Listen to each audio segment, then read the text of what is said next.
दोस्तों, ये कहानी है एक ऐसे मुच्ची की जो हर दिन जूते सिल कर अपनी जिंदगी बिताता था। लेकिन एक दिन उसके साथ कुछ ऐसा हुआ कि उसकी पूरी जिंदगी ही बदल गई। उसे कुछ ऐसे पावर्स मिल गए कि वह एक साधारण मुच्ची से करोड़पति इंसान बन गया। अब क्या वह उन शक्तियों का सही इस्तेमाल कर पाएगा? आइए जानते हैं। तो कहानी की शुरुआत होती है और हमें एक कॉबलर यानी कि मूची को दिखाया जाता है जिसका नाम मैक्स है। वह हर दिन की तरह अपने दुकान में बैठकर जूते सील रहा था कि तभी नाल्डो नामक एक गुंडा उसके पास आता है। वह गुंडा उसके पास अपने जूते पॉलिश करने आया था। मैक्स जब उसके जूते पॉलिश कर रहा था तब उसकी नजर गुंडे की घड़ी के ऊपर जाता है क्योंकि मैक्स को वह बहुत अच्छी और कीमती लग रहा था। ये चीज नाल्डो ने नोटिस कर लिया था तो वह उससे पूछ ही लेता है कि इतने गौर से क्या देख रहे हो। वह उसे बताता है कि मेरे पास ये सिर्फ एक घड़ी नहीं है, मेरे पास ऐसे घड़ियां बहुत सारे हैं। अपने जूते पॉलिश करवाने के बाद वह मैक्स को एक जोड़ी जूते देता है और कहता है ये जूते फट चुके हैं, तुम इन्हें अच्छे से सिल देना। और हाँ, शाम तक ये जूते ठीक हो जाना चाहिए क्योंकि शाम को इन्हें पहनकर मुझे एक पार्टी में जाना है। अब मैक्स उसके दिए हुए जूतों को सिलने लगता है। वह उसकी जूते सिल ही रहा होता है कि तभी उसकी मशीन में कुछ खराबी आ जाती है और बिना मशीन के वह उन जूतों को ठीक भी नहीं कर सकता था। इसलिए मैक्स मैकेनिक को कॉल करता है और उसे कहता है मुझे अपनी मशीन अर्जेंट ठीक करवानी है। जिस पर मैकेनिक उसे बताता है मैं 2 दिन तक बहुत बिजी हूँ, तो 2 दिन से पहले तुम्हारी मशीन ठीक करना मेरे लिए पॉसिबल नहीं है। ये सुनकर मैक्स परेशान हो गया क्योंकि उसे शाम तक उस गुंडे की जूतों को ठीक करना था। तभी उसे याद आता है कि उसकी बेसमेंट पर एक पुरानी मशीन पड़ी हुई है जिसे उसकी पिता यूज करते थे। तो वह जल्दी से वहाँ पर जाता है और गुंडे की जूतों को सीलने लगता है। अब जूते सील जाने के बाद वह रात भर उस गुंडे की आने का इंतजार करने लगा, लेकिन बहुत देर हो जाने के बाद भी वह गुंडा अपने जूते लेने नहीं आया। तो मैक्स उन जूतों को देखने लगा। उसने देखा उन जूतों का साइज 10.5 है और यही साइज मैक्स का भी था। तो मैक्स उन जूतों को पहन लेता है। अब जैसे ही उसने उन जूतों को पहना उसका शकल उस गुंडे जैसा बदल गया। ये देखकर वह काफी घबरा गया और उन जूतों को खोल दिया। अब जैसे उसने उन जूतों को खोला वह वापस से अपने शकल में आ गया। फिर वह अपना दुकान बंद कर देता है। दूसरे दिन वापस आकर उसने जैसे ही वह जूते पहना वह फिर से गुंडा बन गया। अब वह एक जगह बैठ गया और सोचने लगा कि ये मेरे साथ क्या हो रहा है। वह 10.5 नंबर की और जूते ढूंढता है और उसे 10.5 नंबर की जूते मिल भी जाते हैं। लेकिन जब उसने उन जूतों को पहना तब उसका रूप नहीं बदला। इसे देखकर वह हैरान हो गया और सोचने लगा कि ये क्या हुआ, मेरा रूप क्यों नहीं बदला। अब थोड़ी बहुत सोचने के बाद उसे याद आया कि उसने उन जूतों को अपने पिता की मशीन से सिला था। तो वह उस मशीन को लाता है और उसमें किसी और की जूते को सिलता है। अब उस पुरानी मशीन से जूते सील कर जैसे ही वह उन जूतों को पहनता है वह उस जूतों की मालिक की भेस में आ जाता है। जिसके बाद वह कई सारे जूतों को टांगे लगाकर उन्हें पहन कर देखता है क्योंकि उसे ऐसा करने में मजा आ रहा था। अब ऐसे ही जूते बदलते बदलते एक समय वह एक बूढ़े आदमी की जूता पहन लेता है जिसका चेहरा दिखने में बहुत डरावना था। अब ये रूप लेकर जैसे ही वह शीशे की सामने आता है उसकी फट जाती है। फिर उसकी दिमाग में कुछ अजीब ख्याल आता है। वह एक लड़की की हाई हील्स को टांगे लगाकर उन्हें पहन के देखता है। अब जैसे ही वह उन हाई हील्स को पहनता है वह उस लड़की की रूप में आ जाता है। लेकिन ये जूते किसी जवान लड़की की नहीं थी। फिर भी मैक्स को उसका ये रूप काफी पसंद आता है। फिर वह एक बूढ़े आदमी की रूप लेकर नाई की दुकान पर जाता है ये चेक करने के लिए कि कोई उसे पहचान पाता है कि नहीं। लेकिन नाई उसे जरा सा भी पहचान नहीं पाता जिसे देखकर वह बहुत खुश होता है। इसके बाद वह अपनी इन शक्तियों का गलत इस्तेमाल करने लगता है। वह रूप बदलकर महंगी होटलों में जाकर खाना खा लेता था और जब बिल देने की टाइम आता था तब वह वॉशरूम में जाकर अपनी रूप बदलकर वहाँ से चुपचाप निकल आता था। अब एक दिन जब वह सड़क से गुजर रहा था तब उसकी नजर एक अमीर आदमी की गाड़ी के ऊपर जाता है। उसे वह गाड़ी पहली नजर में ही बहुत पसंद आ गया था, इसलिए वह उस आदमी का पीछा करने लगता है। फिर वह उस गुंडे की रूप लेकर उसके पास जाता है और उस अमीर आदमी से उसके जूते मांगता है जिस पर आदमी उसे फटाक से अपनी जूते उतार कर उसे दे देता है क्योंकि ये आदमी उस गुंडे को जानता था और उससे बहुत डरता भी था। लेकिन ये बात मैक्स को पता नहीं था। फिर वह उसकी गाड़ी को लेकर पूरा शहर घूमता है और ऐसा करने में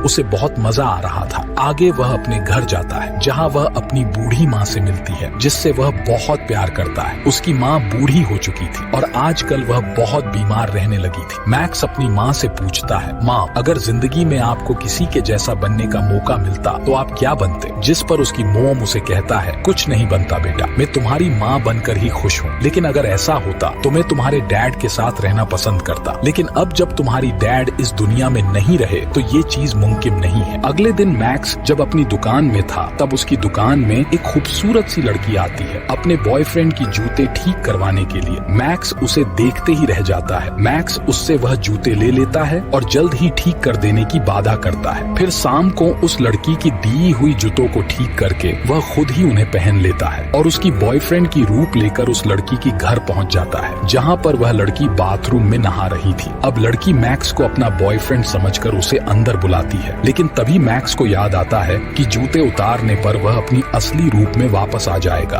तो किसी तरह बहाना बनाकर वह वहां से भाग आता है। फिर वह अपनी दुकान में जाकर अपने डैड की जूतों पर टांगे लगाकर उन्हें पहन लेता है, जिससे वह भी बिल्कुल अपने डैड जैसा दिखने लगता है। फिर वह अपने पिता की रूप लेकर उसकी मॉम के पास आता है। उसकी मॉम अपने हस्बैंड को दोबारा जिंदा देखकर हैरान और परेशान रह जाती है, पर वह बहुत खुश भी होती है। इसके बाद ये दोनों एक साथ डिनर करते हैं, जो उसकी मॉम की आखिरी ख्वाहिश थी। ये सब हो जाने के बाद मैक्स अपनी मॉम को अपने कमरे में सुला देता है और अपने डैड के जूते उतार कर वापस अलमारी में रख देता है। अगली सुबह जब वह अपनी मॉम को जगाने गया तो उसने देखा उसकी मॉम अब इस दुनिया में नहीं रहे। कुछ ही समय में सारा की मौत की वजह से काफी लोग आ जाते हैं और मैक्स इन सब चीजों पर ध्यान नहीं दे पाता। मैक्स को लगता है कि उसकी माँ की मौत की जिम्मेदार वह खुद ही है। अब मैक्स को उदास देखकर जिम्मी मैक्स से बात करने की कोशिश करता है, लेकिन मैक्स इतना दुखी था कि वह बिना कुछ बोले वहाँ से चला जाता है। अपनी माँ को खोने के बाद भी मैक्स अगले दिन काम करने दुकान पहुँच जाता है। दुकान में आने वाला सबसे पहला कस्टमर होता है नाल्डो, यानी कि वह गुंडा। वह यहाँ पर उसके जूते वापस लेने आया था, लेकिन मैक्स उसे बताता है, मुझे वह पर्ची दो जो मैंने तुम्हें रसीद की तौर पर दी थी। जिस पर गुंडा कहने लगा, पर्ची? कौन सा पर्ची? मेरे पास कोई पर्ची नहीं है। तब मैक्स कहता है, अगर तुम पर्ची नहीं दिखाओगे तो मैं इतने सारे जूतों में से तुम्हारा जूता कैसे ढूंढ दूंगा? अब ये बात सुनकर गुंडा भड़क जाता है और बोलता है, अगर तुमने शाम तक मेरे जूते नहीं लौटाए तो मैं तुम्हारी ऐसा हसर करूंगा तुम सोच भी नहीं सकते। और वह साथ ही साथ उसकी बेइज्जती भी करता है। फिर नाल्डो के जाने के बाद मैक्स तय करता है कि वह अपनी बेइज्जती की बदला लेगा, इसलिए मैक्स रूप बदलकर चुपचाप नाल्डो की पीछा करने लगता है। रास्ते में मैक्स को पता चलता है कि नाल्डो तो एक बहुत बड़ा गुंडा है जो कि लोगों को डरा धमकाकर उनकी पिटाई करके अपनी जिंदगी चलाता है। कुछ देर बाद नाल्डो अपने घर पहुंच जाता है, लेकिन जल्द ही अपने साथियों के साथ बाहर चला जाता है। इस मौके का फायदा उठाते हुए मैक्स नाल्डो की रूप लेकर उसकी घर पर जाता है। अब मैक्स नाल्डो के घर से कीमती चीजों को ढूंढने लगता है, लेकिन अंदर उसकी गर्लफ्रेंड होती है जो कि बहुत ज्यादा गुस्से में थी। नाल्डो का गर्लफ्रेंड नाल्डो की घर को खाली कर रही है क्योंकि वह नाल्डो से तंग आ चुकी थी। अब अकेले होने पर मैक्स पूरे घर की तलाशी करने लग जाता है और जल्द ही उसे एक सूटकेस मिलता है जो खतरनाक हथियारों से भरा हुआ था। अब मैक्स उनमें से एक बंदूक उठाता है और गलती से खुद पर ही यूज कर लेता है, जिससे उसे जोर की झटका लगता है और वहीं पर वह बेहोश हो जाता है। कुछ घंटों बाद जब उसे होश आता है तब वह वहाँ से भागने लगता है, लेकिन तभी वहाँ पर असली नाल्डो आ जाता है। अब असली नाल्डो अपने बहरूपी को देखकर हैरान हो जाता है। बिना कुछ सोचे समझे वह उसे मारने लगता है, लेकिन मैक्स अपने साथ बेहोश कर देने वाली बंदूक लाया था जिससे नाल्डो को बेहोश कर देता है। थोड़ी देर बाद असली नाल्डो को होश आता है और वह खुद को कुर्सी पर बंधा हुआ पाता है। जल्द ही मैक्स उसके पास आता है और इस बार मैक्स एक बच्चे की रूप में आया है। मैक्स नाल्डो को धमकाते हुए कहता है, तुमने अपनी कीमती चीज को कहाँ छुपाई है, ये मुझे बता दो, वरना तुम्हारे साथ अच्छा नहीं होगा। अब नाल्डो के पास भी कोई चारा नहीं बचता, इसलिए वह मैक्स को एक खुफिया तिजोरी के पास लेकर जाता है जिसके अंदर बहुत सारे कीमती घड़ियां पड़ी हुई हैं। उसी समय नाल्डो के घर के बाहर कुछ आदमी आते हैं और पता लगता है कि ये लोग नाल्डो की साथी है। शुरू में मैक्स को लगता है कि वह अब पकड़ा जाएगा, लेकिन जब नाल्डो बोलता है कि मेरे ये आदमी मुझे लेने आए हुए हैं क्योंकि मुझे किसी से बहुत सारे पैसे लेने हैं, ये बात सुनकर मैक्स अपना रूप बदलकर नाल्डो बन जाता है और फिर असली नाल्डो के गुंडों के पास चला जाता है। एक तरफ मैक्स नाल्डो बनकर बाहर घूम रहा होता है और दूसरी तरफ असली नाल्डो घर पर बंधा हुआ है। रास्ते में नाल्डो का एक साथी मैक्स को बोलता है, बॉस मेरे पास आपके लिए हैरान कर देने वाला एक तोहफा है। फिर वह लोग मैक्स को एक खुफिया गराज में ले जाते हैं। वहाँ पर नाल्डो के बहुत सारे गुंडे थे और वह गुंडे किसी पैट्रिक नाम की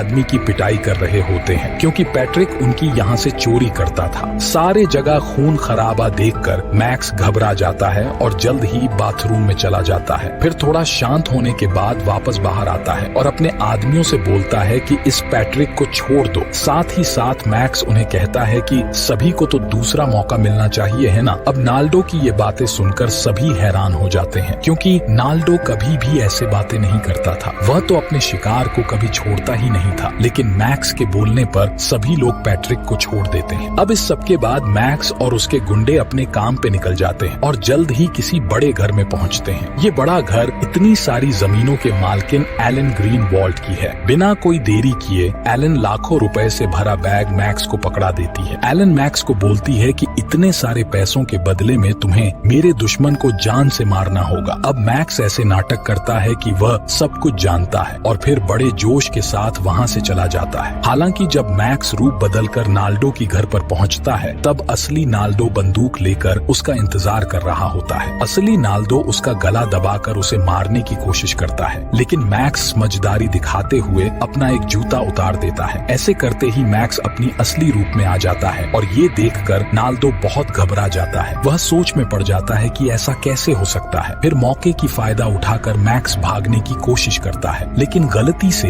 वह एक नुकीली चीज को नाल्डो की गले में घुसा देती है, जिससे नाल्डो बहुत घायल हो जाता है और मैक्स वहाँ से बच निकलता है। लेकिन जब वह घर वापस आता है अब उसे सुकून नहीं मिल रहा था क्योंकि आज से पहले उसने इतना बड़ा क्राइम कभी नहीं किया था। इसीलिए दूसरे दिन सुबह वह सीधा पुलिस स्टेशन चला जाता है अपनी गलतियों का प्रायश्चित करने। अब मैक्स पुलिस को सारी बात बताकर खुद को उनके हवाले कर देता है, लेकिन जब पुलिस वाले उसके साथ इन्वेस्टिगेशन करने उस गुंडे के घर आए तब वहाँ लाश तो दूर की बात उसके खून का हल्का सा निशान भी नहीं मिलता और तो और पैसे और वह कीमती घड़ियां वहाँ से गायब हो चुके थे। अब पुलिस वाले मैक्स को एक पागल समझने लगते, जिस पर मैक्स उन्हें कहता है कि सर मैं आप लोगों को सच बोल रहा हूँ, लेकिन बिना कोई सबूत के पुलिस कुछ नहीं कर सकते और मैक्स को एक पागल समझकर वहाँ से चले जाते हैं। कुछ समय बाद मैक्स वापस से अपनी दुकान पर पहुँचता है और वहाँ टेबल पर पड़े पैसे और हथियारों को देखकर वह हका बका रह जाता है। अब मैक्स के साथ चल रही इन सभी चीजों से वह तंग आ जाता है और पैसे और हथियार उठाकर वहाँ से बाहर निकल जाता है। लेकिन तभी उसके पास जिमी आता है और उसे जाने से रोक लेता है। जिमी मैक्स से कहता है, दोस्त तुम काफी समय से अजीब व्यवहार कर रहे हो और हमेशा दुकान से गायब क्यों रहते हो। लेकिन मैक्स उसकी सवालों के कोई जवाब ना देते हुए वहाँ से निकल जाता है। अगले सीन में मैक्स एक औरत का रूप लेकर एलन के घर पर पहुँचता है और झूठी कहानी बनाते हुए कहती है, नाल्डो आपका दिया हुआ काम पूरा नहीं कर सकता, इसीलिए उसने मुझे पैसे वापस देने के लिए भेजा है। लेकिन एलन उसका ये झूठ पकड़ लेती है और अपने आदमियों को कहती है, तुम इसको मार कर बेहोश कर दो, और उसके आदमी यही करते हैं। उस रात जब मैक्स को होश आता है तो वह देखता है दो लोग उसे गाड़ी से कहीं ले जा रहे हैं। ये दोनों आदमी किसी की घर को जला देने की बात कर रहे थे और वह लोग ये भी कह रहे थे कि मैक्स को कैसे कैसे मारा जाए। अब ये सब सुनकर मैक्स अपनी बैग से एक जोड़ी जूता निकालता है और उन्हें पहन लेता है, जिससे वह एक मरे हुए आदमी की रूप ले लेता है। बस फिर किया था। मरे हुए इंसान को अपनी गाड़ी में देखकर वह दो गुंडे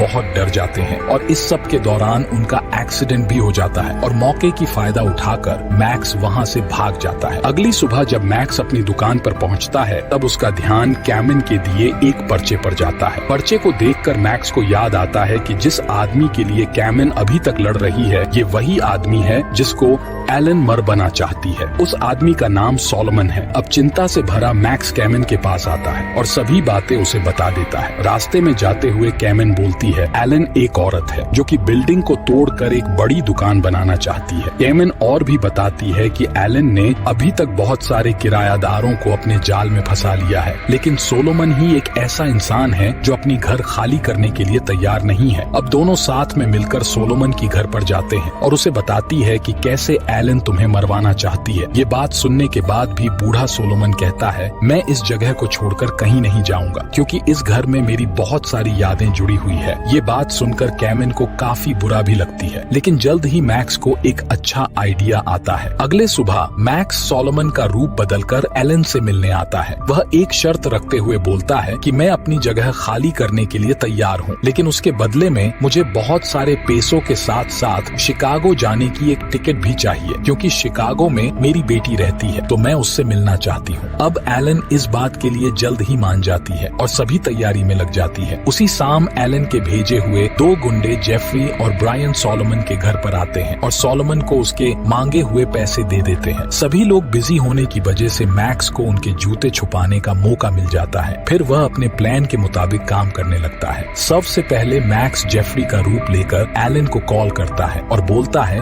मैडम सोलोमन प्लान के मुताबिक यहाँ से जा चुका है। अब कुछ देर में असली जेफरी सोलोमन के घर पहुँचता है, इसलिए मैक्स ब्रायन का रूप लेकर जेफरी को बेहोश कर देता है। दूसरी तरफ असली सोलोमन असली ब्रायन के साथ इधर उधर घूम रहा होता है। एयरपोर्ट पर पहुंचते ही एक पुलिस की ध्यान इस बात पर जाता है कि ब्रायन के पास हथियार है। अब अगले दिन रास्ते में कैमिन को एलन मिल जाती है और उसे बोलती है मैं बस अभी अभी सोलोमन से मिलकर आया हूँ। ये बात सुनकर एलन हैरान हो जाती है और सोचती है जेफरी ने मुझसे झूठ क्यों बोला। एलन जल्दी से सोलोमन की घर पर जाती है और देखती है सोलोमन तो घर में ही है। असल में ये सोलोमन नहीं, ये आदमी मैक्स है। गुस्से में भड़की एलन बोलती है कि बूढ़े अगर तुम इस जगह को खाली नहीं करोगे तो मैं तुम्हें और तुम्हारी बेटी को जान से मार दूंगी। लेकिन अचानक ही पीछे की कमरे से कुछ रिपोर्टर्स बाहर आते हैं और अब पता लगता है कि ये सभी मैक्स की चाल थी। वह एलन के गलत कामों के खिलाफ कोई बड़ी साजिश कर रहा था और उसको सबूत भी मिल जाते हैं। उसी शाम एलन को जेल में भेजने के बाद मैक्स और कैमिन मिलते हैं और वह दोनों जल्द ही साथ घूमने जाने की तय करते हैं। उसी रात आखिरी बार मैक्स नाल्डो की रूप लेकर नाल्डो की गर्लफ्रेंड के पास जाता है और उसे वह नाल्डो की कीमती घड़ियां उसे पकड़ा देता है ताकि वह इन घड़ियों को बेचकर अपने लिए कुछ पैसे इकट्ठा कर सके। उसी रात नाल्डो के घर से लौटते वक्त पैट्रिक और उसके आदमी मैक्स को नाल्डो समझकर उठा ले जाते हैं, लेकिन कुछ दूर जाने के बाद ही उनकी एक्सीडेंट हो जाता है। अब जैसे ही मैक्स जागता है वह अपने आप को जिम्मी की दुकान पर पाता है। जिम्मी मैक्स को बोलता है एक्सीडेंट के बाद मैंने तुम्हें कार से निकाला था और फिर मैंने तुम्हें यहाँ लेकर आया था। अब मैक्स काफी कंफ्यूज्ड हो जाता है और जिम्मी से कहता है तुम हमेशा मेरे मदद करने में क्यों लगे रहते हो। इसके जवाब में जिम्मी अपने जूते उतारता है और अपने असली रूप में आ जाता है और यहाँ पर हमें इस मूवी की सबसे आइकॉनिक सीन दिखाया जाता है। असल में जिमी ही मैक्स का पिता है जिसका असली नाम अब्राहम है। वह अभी तक जिमी के रूप में छुप कर रह रहा था। मैक्स को इस बात पर विश्वास नहीं होता, इसलिए अब्राहम उसे कहता है मुझे अपने परिवार को सुरक्षित रखने के लिए ऐसा करना पड़ा क्योंकि बहुत सारे बुरे लोग मेरे पीछे पड़े हुए हैं। इसके बाद अब्राहम मैक्स को एक खुफिया कमरे में ले जाता है जहाँ बहुत सारे महंगे जूते रखे हुए थे। सभी के सभी जूते अलग अलग है, लेकिन ये सभी किसी न किसी खास आदमी के थे। इसके बाद अब्राहम बोलता है रूप बदलना हमारे खानदानी खून में है और वह उसे और भी कहता है कि मैक्स बेटा अब तुम्हारी बारी है कि तुम एक अच्छी जिंदगी जियो। फिर वह दोनों पीछे के दरवाजे से अंदर जाते हैं जहाँ पर एक महंगी गाड़ी और एक ड्राइवर उनका इंतजार कर रहा है। अब ये दोनों बाप बेटे उस कार में बैठकर ये सोचने लगते हैं कि ये मशीन कैसे बनाया गया होगा और इसी के साथ ये मजेदार कहानी खत्म हो जाता है। दोस्तों अगर आपको ये कहानी पसंद आया हो तो बस एक लाइक कर देना। मिलते हैं एक और मजेदार कहानी के साथ।